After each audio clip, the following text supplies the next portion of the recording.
Hello friends, welcome back to my channel. I am Soni Singh.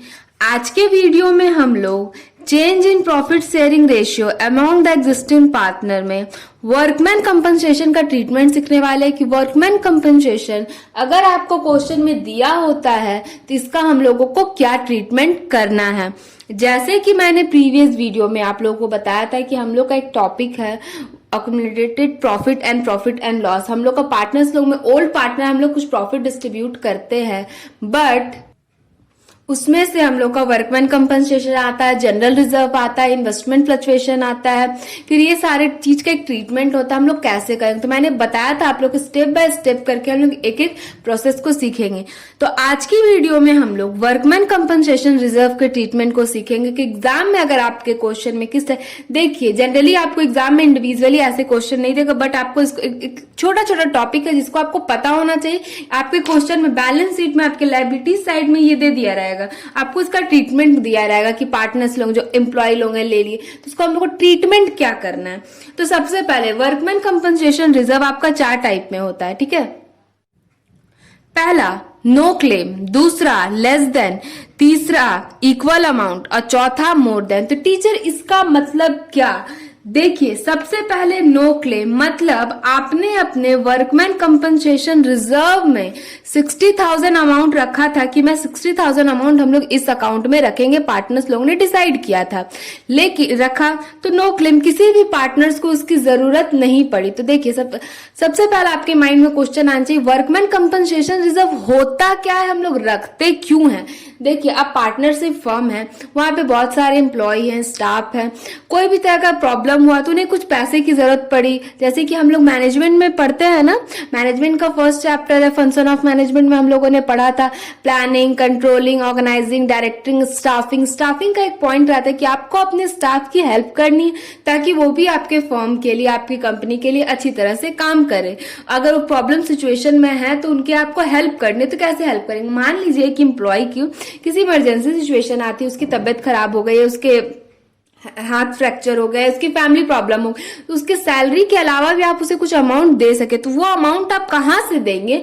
Workman compensation reserve में से देंगे। तो अगर कोई साल होता है कि नो क्लेम, किसी भी एम्प्लॉय को उसकी जरूरत नहीं पड़ी, तो आप लोग क्या करेंगे? No claim, simple. फिर दूसरा 60,000 रखा आपने, 60,000 रखा था, लेस देन 60,000 रखा, उसमें से 40,000 ले लिए हम लोग, ठीक है। 40,000 इक्वल मतलब 60,000 रखा और 60,000 आप लोगों ने ले लिया, मतलब एम्प्लॉय ने ले लिया। फिर क्या आपने रखा 60,000 और किसी एम्प्लॉय ने ले लिया 80,000, मतलब 20,000 ज्यादा ले लिया। तो ऐसे करके आपके 4 ट्रीटमेंट होते हैं, उन ट्रीटमेंट को आपको आना चाहिए कि हमको कैसे इसकी जनरल एंट्री पास करनी। तो सिंपल, सबसे पहले सिंपल एंट्री क्या है जनरल एंट्री की, जो मैंने यहाँ पे लिखा है workman compensation reserve account debit to partners capital. तो सबसे पहले कि टीचर डेबिट क्यों होता है और पार्टनर्स अकाउंट में क्रेडिट क्यों होता है, और ये ओल्ड पार्टनर को मिलता है। तो वर्कमैन कंपनसेशन के अकाउंट से जा रहा है तो डेबिट होगा, और आपके अकाउंट में आ रहा है, पार्टनर्स लोग के ओल्ड पार्टनर्स के अकाउंट में आ रहा है, तो ये क्या होगा? क्रेडिट होगा। तो सबसे पहले जिसका है नो क्लेम, तो चलिए क्वेश्चन को सॉल्व करते ताकि आपके सारे डाउट जो है क्या हो जाए, क्लियर हो जाए। तो जैसा कि आपको स्क्रीन पे क्वेश्चन दिख रहा होगा, क्वेश्चन क्या कहता है? PQR sharing profit and loss in the ratio 3:2:1। मतलब PQR पार्टनर है 3:2:1 में, they decided to share future profit and loss in the ratio of 4:3:2। मतलब फ्यूचर मतलब न्यू रेशियो दिया है आपका 4:3:2 विथ इफेक्ट फ्रॉम, मतलब 1 अप्रैल 2017, मतलब ये 1 अप्रैल 2017 से इफेक्ट करेगा। फ्रॉम दिस एग्जिस्टेंट और बैलेंस शीट ऑफ 31 मार्च 2017। आपको बैलेंस शीट दे दिया, एसेट्स और लायबिलिटीज दे दिया है। वर्कमैन कंपनसेशन अमाउंट है 60,000, जैसा कि मैंने क्वेश्चन में आपको बताया। आपको केस दिया, आपको 4 केस दिए, चारों केस को आपको नेसेसरी जनरल एंट्री पास करने के लिए कहा गया है। तो पहला केस क्या? There is no other information, मतलब आपका इसका कोई भी इंफॉर्मेशन नहीं है। तो अगर इस टाइप की क्वेश्चन रहता है तो उसका क्या हम लोग सॉल्यूशन निकालेंगे? तो सबसे पहले केस 1 नो इन्फॉर्मेशन है, तो नो इन्फॉर्मेशन क्या? कोई पार्टनर ने नहीं लिया। नो इन्फॉर्मेशन हो या नो क्लेम हो, दोनों सेम थिंग है। आपको इसके लिए सिंपल एंट्री पास करनी है। Workman compensation reserve account debit to क्या है PQR, तो P's capital account to Q's capital account to R capital account.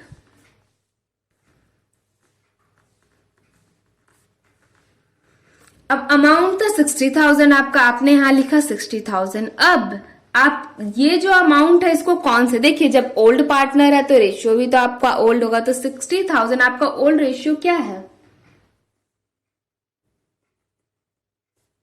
3:2:1, ये आपका रेशियो है। अब आप 60,000 को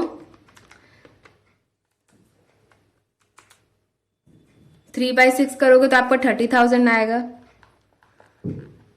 फिर 2 करोगे तो 20,000 आएगा, फिर 10,000 आएगा। ठीक है, ये क्या हुआ आपका पहला केस के लिए आपका एंट्री था नो क्लेम, ये था, ये नो क्लेम के लिए एंट्री था, नो क्लेम हो या नो इन्फॉर्मेशन हो।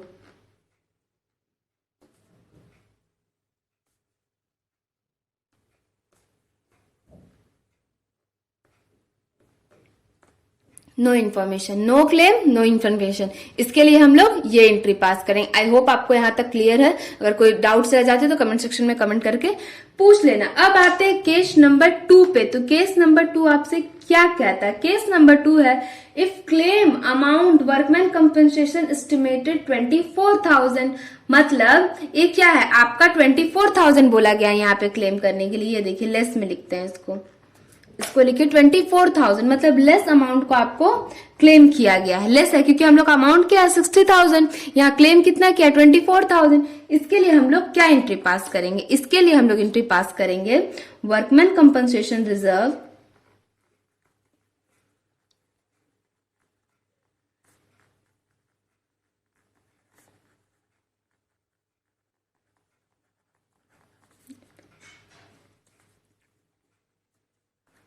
डेबिट टू प्रोविजन, मतलब 24,000 ले लिया तो टू प्रोविजन करके जाएगा,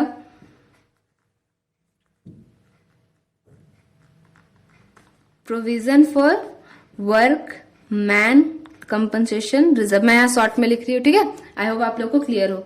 60,000, ठीक है, यहां तक हो गई। अब इसने 24,000 रुपीज को क्लेम किया। अब 60,000 में से 24,000 माइनस करेंगे तो हम लोग के पास कितना बचा 36,000 अमाउंट अभी भी हम लोग के पास है, 36,000 अमाउंट है। तो इसको क्या करेंगे हम लोग, इसको इस रेशियो में डिस्ट्रीब्यूट करेंगे। तो सबसे पहले लिखते हैं to P's capital to Q's capital to R's capital account, ठीक है। अब 36,000 डिस्ट्रीब्यूट होगा 3/6 में, तो आपका आएगा 18,000, 12,000 एंड 6,000। ये हम लोग डिस्ट्रीब्यूट किए ओल्ड रेशियो में। ऑलवेज हम लोग ओल्ड रेशियो में ही डिस्ट्रीब्यूट करेंगे। लेस अमाउंट क्लेम हुआ था। मैं देखिए अभी आप लोग फर्स्ट टाइम बना रहे ना, तो इसीलिए मैं सारी चीजें साइड में लिख दे रही ताकि आप लोगों को कंफ्यूजन ना हो। टेंशन मत लीजिए, टेलीग्राम चैनल ज्वाइन कर लो, वहां पे मैं जो भी मैंने यहाँ पे बताया वो मैं आपको वहां पे प्रोवाइड कर दूंगी। अब केस नंबर 3 पे चलते हैं।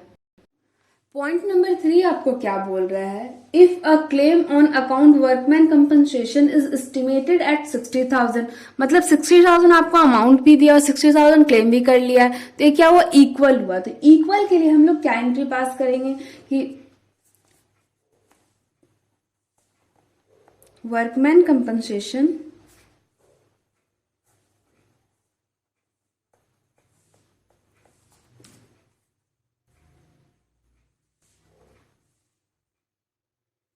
Reserve account debit to provision workman compensation, मतलब इक्वली ले लिया।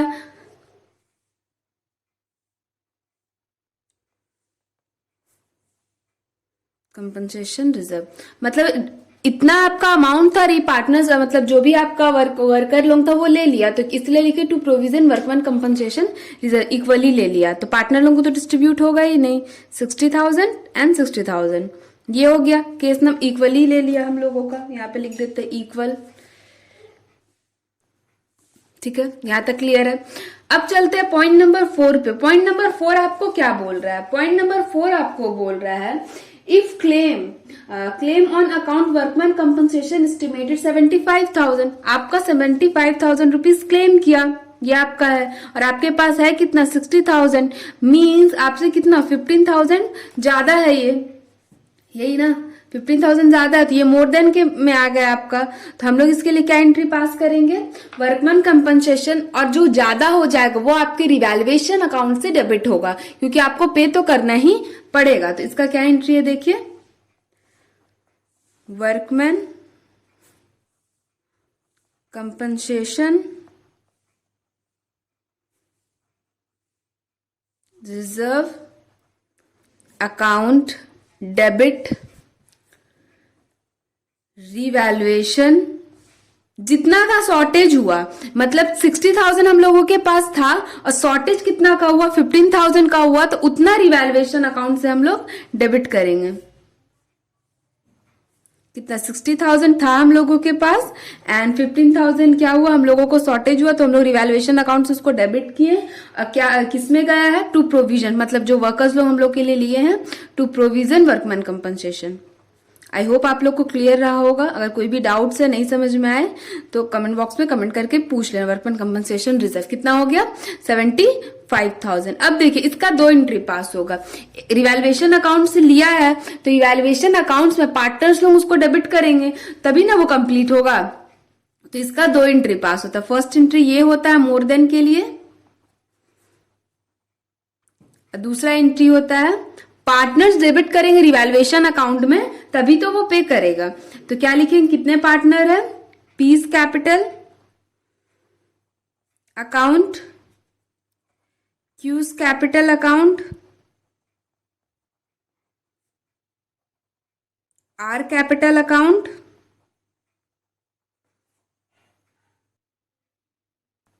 ठीक है। अब डेबिट करेंगे तो दीदी कौन सा अमाउंट डेबिट करेंगे हम लोग? रिवैल्यूएशन से कौन सा अमाउंट लिए हैं? ये 15,000 को हम लोग रिवैल्यूएशन से आप लोग लिए हैं, ठीक है। ये 15,000 आप लोग रिवैल्यूएशन से लिए हैं, तो क्या करेंगे? यही 50,000 को आपको डिस्ट्रीब्यूट करना है। तो कौन सा रेशियो? पहले रिवैल्यूएशन लिख लेते हैं, फिर मैं आपको डिस्ट्रीब्यूट करके दिखाती हूँ। ठीक है, रिवैल्यूएशन अकाउंट से कितना गया है? 15,000 गया। तो ये 15,000 ओल्ड रेशियो में डिस्ट्रीब्यूट, क्योंकि ओल्ड पार्टनर लोग को ही पे करना रहता है। तो आपका कौन सा रेशियो में है? 3:2:1 ये रेशियो में आप डिस्ट्रीब्यूट करेंगे। तो आपका आएगा 7,500, 5,000 एंड 2,500। ठीक है, यहां तक आप लोगों को क्लियर हो गए। यही सारी चीज आपसे एग्जाम में ऑब्जेक्टिव टाइप में पूछ सकता है कि मोर देन के रहेंगे उसकी जनरल एंट्री क्या होगी। तो आप लोग को याद रखना है, रट्टे नहीं लगाने, बस समझना है कि ज्यादा हो जाएगा तो सिंपल सबसे पहले एंट्री क्या होता है वर्कमैन कंपनसेशन का। सिंपल एंट्री होता है, मैं यहाँ पे आप लोगों को एक बार रिवाइज करवा दूं। सिंपल एंट्री होता है वर्कमैन कंपनसेशन का, workman compensation reserve to partner. अगर कोई भी क्लेम नहीं हुआ तो हम लोग पार्टनर को अमाउंट दे देंगे। फिर लेस मतलब कम क्लेम हो गया, मतलब हुआ 60,000 था 24,000 हो, 24,000 हुआ, 24,000 हुआ तो वर्कमैन कंपनसेशन जो पार्टनर लिए टू प्रोविजन करके उसके बाद जो लेस अमाउंट बचेगा वो हम लोग पार्टनर लोग में डिस्ट्रीब्यूट कर देंगे। ठीक है, फिर अब क्या होता है कि इक्वल कंपनसेशन हो गया, इक्वली पार्टनर्स लोगों ने ले लिया, तो क्या करेंगे हम लोग वर्कमैन कंपनसेशन टू प्रोविजन करके पार्टनर मतलब दे देंगे, तब पार्टनर लोगों को कोई डिस्ट्रीब्यूशन होगा। क्योंकि आपके पास अगर 100 रुपया है, आपके छोटे भाई ने, आपके 3 भाई बहन है, आपके एक छोटे भाई ने आपसे 100 रुपया, आप दूसरे भाई को कहां से दे पाओगे जब वहां पे खत्म हो गया। तो वही चीज है, यहाँ पे आपके पास पैसा था, उन्होंने ले लिया, खत्म हो गई। फिर एक टाइम क्या है आपके मोर देन हो गया कि आपके पास 60,000 ही आपने रखा था, बट उस सिचुएशन में 2-3 वर्कर को जरूरत पड़ गई पैसे की तो आपके पास शॉर्टेज हो गई। अब ऐसा तो है नहीं कि आप पैसा दोगे नहीं, आपको पैसा तो देना पड़ेगा, वो लोग मांगेंगे तो आप लोग क्या करोगे, रिवैल्यूएशन अकाउंट से दे दोगे। तो रिवैल्यूएशन अकाउंट से कहां से दोगे, पार्टनर्स लोग देगा वो रिवैल्यूएशन अमाउंट, तभी ना आप पे करोगे। तो यही होता है मोर देन के क्वेश्चन। आई होप आप लोग को सारी चीजें क्लियर रही होगी। अगर कोई पॉइंट नहीं समझ में आता तो कमेंट सेक्शन में कमेंट करके पूछ लेना, और वीडियो कैसी लगी कमेंट सेक्शन में ये भी जरूर बताना, और वीडियो को लाइक करना और चैनल को सब्सक्राइब कर लो। रेगुलर वीडियो अपलोड हो रही है। ये नोट्स टेलीग्राम चैनल ज्वाइन कर लो, मैं वहां पे सेंड कर दूंगी। Thank you for watching this video guys, thank you so much.